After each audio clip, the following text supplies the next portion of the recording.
bienvenue pour cette nouvelle vidéo. Ici je vais scraper avec vous une nouvelle page 30-30. Donc pour cette nouvelle page, eh bien, je vais m'appuyer d'un des sketchs que je vous ai proposé là en fin de semaine dernière sur Instagram. Donc le sketch va s'afficher là ici présentement, voilà. Donc dans ce sketch là je vous propose une photo carrée et vraiment là l'esprit que je voulais dans cette page c'était un esprit un petit peu été. Et pour cette page j'ai utilisé cette photo carrée. Alors initialement je l'avais prise en couleur, sauf qu'en ce moment j'ai beaucoup de mal à scraper des photos en couleur. Donc là j'ai pas été en contre la règle entre guillemets. Donc du coup après je l'ai réimprimé mais du coup en noir et blanc. Et pour mettre en valeur cette photo, j'ai voulu utiliser la magnifique, et je pèse mes mots, la magnifique collection de Béatrice Garny qui s'appelle J'irai voir la mer. Je suis absolument pas plage, mer, etc. pendant l'été. Et pourtant, là, ça me donne une envie folle d'aller me baigner, d'aller passer des vacances à la mer. Franchement, elle est top cette collection-là. Les couleurs sont magnifiques.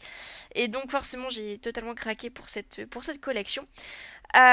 Donc en fait pour faire cette page, bon déjà la photo je l'ai, et en fait pour faire la sorte de grande feuille Monstera que j'ai mis dans le sketch, en fait ce que j'ai voulu faire c'est j'ai voulu utiliser la technique du résiste en utilisant de la Versafine, non pas en pad mais en stylo.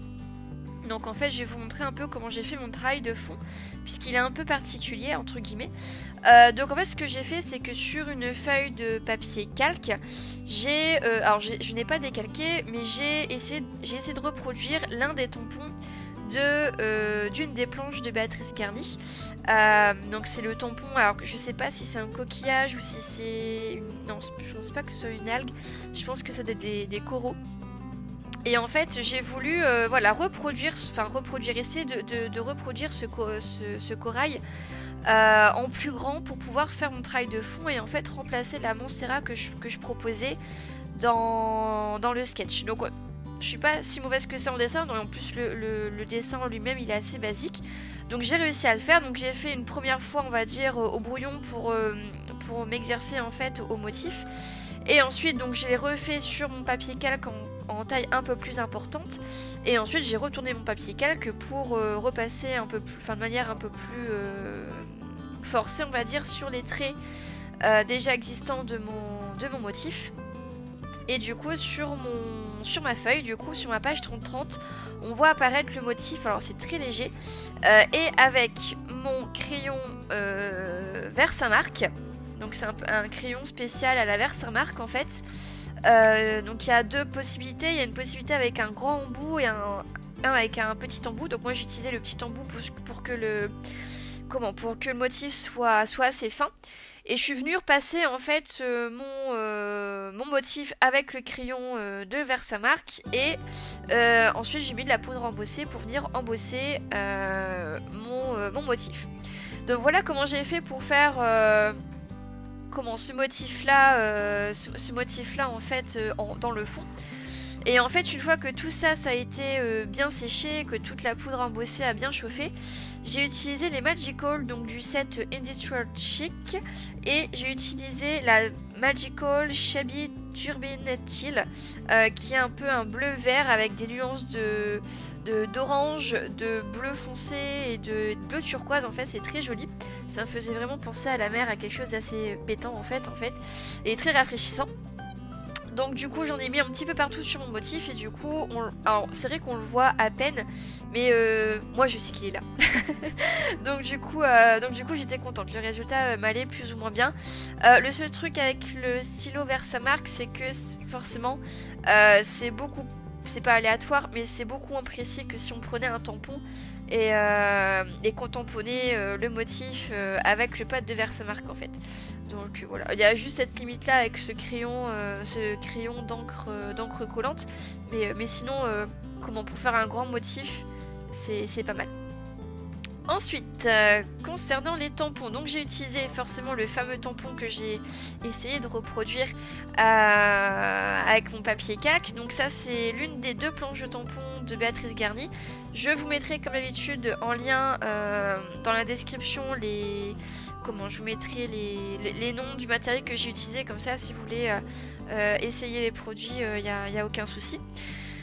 Pour coloriser donc tous mes petits tampons, je suis totalement fan de ces tampons.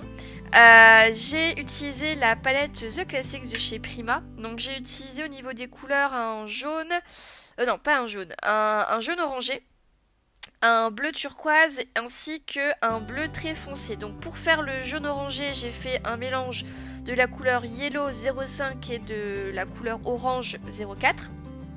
Pour faire le bleu turquoise, j'ai pris uniquement la couleur Icy Blue 07 donc pour faire ce bleu. Et pour faire le bleu foncé, j'ai pris un reste de noir qui me restait, donc la couleur Black qui est la couleur 12 de la palette, avec quelques notes de la couleur Blue 08 pour faire, voilà, pour donner cet aspect bleuté à mon noir. Donc comme ça permet d'avoir des couleurs assez tranchées et assez contrastées pour bien faire la différence entre le fond et et les embellissements. Voilà. Ensuite, concernant le reste de la page, j'ai pas fait d'autres choses extraordinaires si c'était mon fond, qui est une technique un peu différente de ce que j'ai l'habitude de faire. Donc du coup, ce que je vais faire, c'est que je vais vous laisser en musique comme j'ai maintenant l'habitude de faire, et je pense que c'est mieux comme ça vous voyez un petit peu toutes mes techniques. Je trouve ça mieux d'être montré plutôt que de parler par au-dessus. À part si j'ai des choses à dire, mais là c'est pas le cas pour cette page là. Donc voilà, je vais vous laisser en musique pendant tout le reste de la vidéo, et je vous reprends à la fin de la vidéo pour vous saluer, et puis voilà. Bon visionnage.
du coup voilà ma petite page. Donc là maintenant je mets des petites gouttelettes d'encre de Chine pour contraster tout ça. Là j'ai pas hésité d'en mettre un petit peu le paquet et même j'aurais dû en mettre des un peu plus roses pour bien donner un beau contraste. Donc voilà le sketch initial que j'ai utilisé pour cette page. Et voici ma version. Donc n'hésitez pas à le refaire si vous le souhaitez chez vous. Le sketch est totalement libre, hein, vous pouvez l'utiliser sans aucun souci. Et si sur Instagram vous souhaitez donc poster votre publication ou même sur Facebook, vous pouvez m'identifier, comme ça je pourrai voir votre réalisation et vous mettre en story sur Instagram. Comme ça bah, vous verrez je pourrais montrer du coup votre production à tout le monde et c'est toujours beaucoup plus sympa quand il y a des partages comme ça. Aussi du coup une petite information que j'ai vue les fois dernières, c'est-à-dire qu'il y a certaines personnes qui sont en privé sur Instagram et donc du coup malheureusement quand vous êtes en privé, et bien du coup je peux pas voir les photos que vous mettez même si vous m'avez identifié, puisque justement vous êtes en privé. Donc si jamais vous voulez voir, si vous voulez me montrer votre production, n'hésitez pas.